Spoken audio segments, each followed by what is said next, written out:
त्रास झाला तर मलाही त्रास होईल.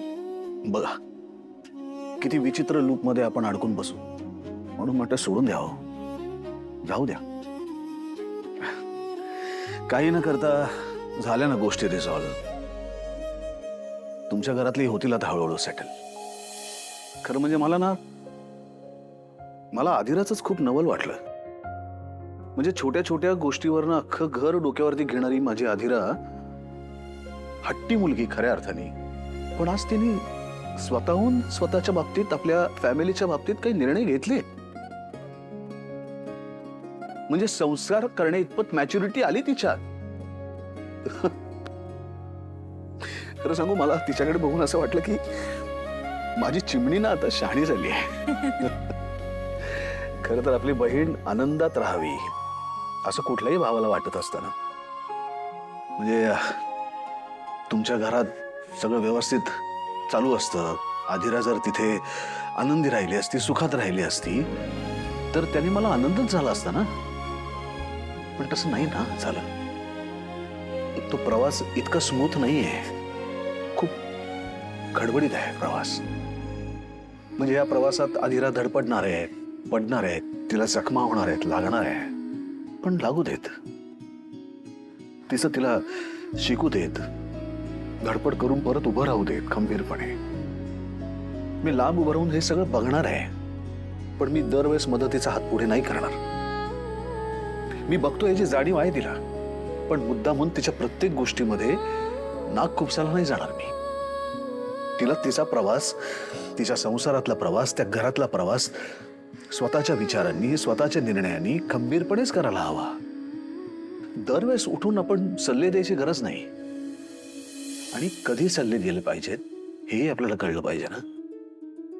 आणि मला खात्री आहे स्वानंदी मॅडम की तुमच्या घरामध्ये तुमचे बाबा आणि रोहन हे दोघेही आधिराला कमीत कमी किती त्रास होईल याचाच प्रयत्न करतायत. ते दोघेही तिच्या बाजूनी आहेत. मग अशा वेळेस जर आपण त्याच्या विपरीत जाऊन तिला एखादा सल्ला दिला आणि तिने त्यातनं काहीतरी वेगळाच निर्णय घेतला तर काय होईल? वातावरण बिघडून जाईल. मग रोहन आणि तुमचे वडील करत असलेल्या प्रयत्नांना काय अर्थ राहिला? त्यांच्या प्रयत्नांची, ते जे काही आधिरासाठी करतायत त्याची किंमत आपण ठेवली पाहिजे ना. तर त्याची किंमत आपणच कमी केल्यासारखी होईल, त्यांच्यावरचा विश्वास आपणच कमी केल्यासारखं होईल.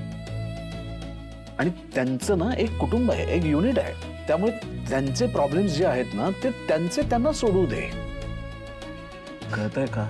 हो हो, मी तुम्हाला प्रॉमिस करते ह्याच्यापुढे तुमच्या चिमणीला नाही त्रास होणार. आणि कुणालाही तिलाच नाही कुणालाही सल्ला देताना मी 10 वेळा विचार करेन. नाही नाही, तुम्ही असं एकदम बोलू नका. मग हसून बोला. हे रिअलायझेशन हॅपी आहे की नाही, किंवा हॅपी रिअलायझेशन आहे की नाही, मग हसून बोला ना. असं तुमचा रडका चेहरा, रडवेला झालेला चेहरा ना खरंच नाही बघवत. पण मग नाही नाही, असं नाही. हसा, हसून बोला.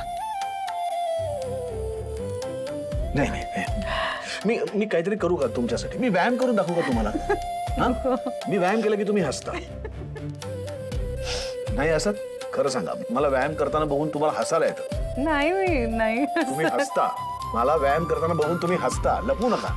थांबा, आता मी तुम्हाला ना कवायतच करून दाखवतो. नाही नको अहो नको, मला पटलं तुमचं. पटलं? कवायत पण बघण्याची इच्छा नाही आता माझी. म्हणजे मला माझ्या डोक्यात जो विचार आहे तुमच्याबद्दलचा तो करेक्ट आहे. म्हणजे माझ्याकडनं असा घाम निघाला व्यायाम करून की तुम्हाला आसुरी आनंद होतो. ते बघा दिसते तुमच्या चेहऱ्यावरती. का आता मी कवायत सुद्धा करायची नाही का तुमच्यासमोर? तेवढी तुम्हाला बघायची नाही? तुम्ही खूप विचित्र आहात. तुम्ही पण कमी नाही आहात स्वानंदी मॅडम. सॉरी, मी चिडलो तुमच्यावर. खरं सॉरी. इट्स ओके, तुम्ही समजून पण घेतलत मला. थँक्यू. ओके स्वानंदी मॅडम, म्हणजे तुमच्यामध्ये थँक्यू म्हटल्यानंतर ओके म्हणतात ना, म्हणून मी ओके असं म्हटलं तुम्हाला. ओके. Good night. झोपा आता. Good night. Sleep tight.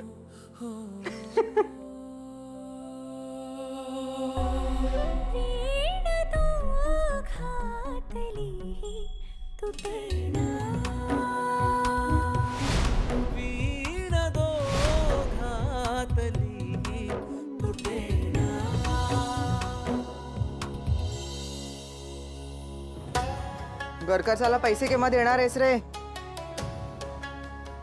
मंदा, अगं काय बोलावं हे तुला कळत कसं नाहीये ग? तो कामाला चाललाय ना, हा? कामाला जाताना दारात त्याला हटकतेस, एवढी साधी गोष्ट कळत नाही तुला? हो ना, पण हटकल्याशिवाय पैसे देणार नाही त्याला मी तरी काय करू? हात खर्चाला मला घरामध्ये थोडे तरी पैसे हवे की नको? हे बा, एवढं काही झालेलं नाहीये.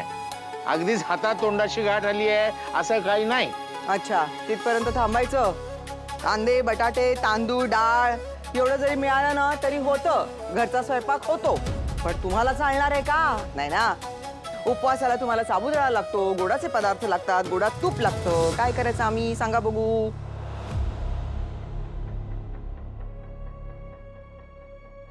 बोलायला गेले की माझंच तोंड दिसतं. पैसे रोहननी आधीच घर खर्चासाठी दिलेले होते. आधी दिले होते मग लपून कशाला ठेवले माझ्याकडे? तुझा तुला उशीर होईल.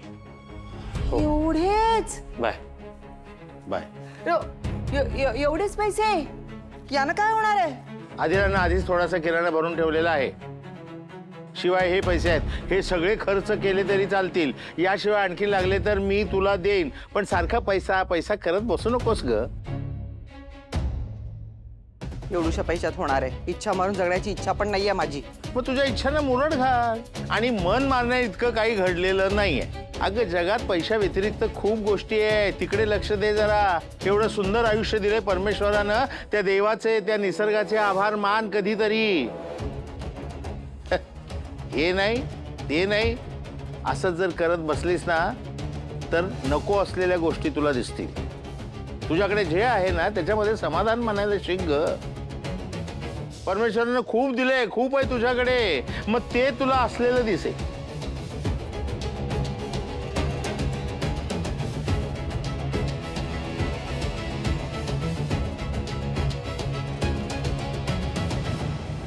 नारायण दादा, नारायण दादा.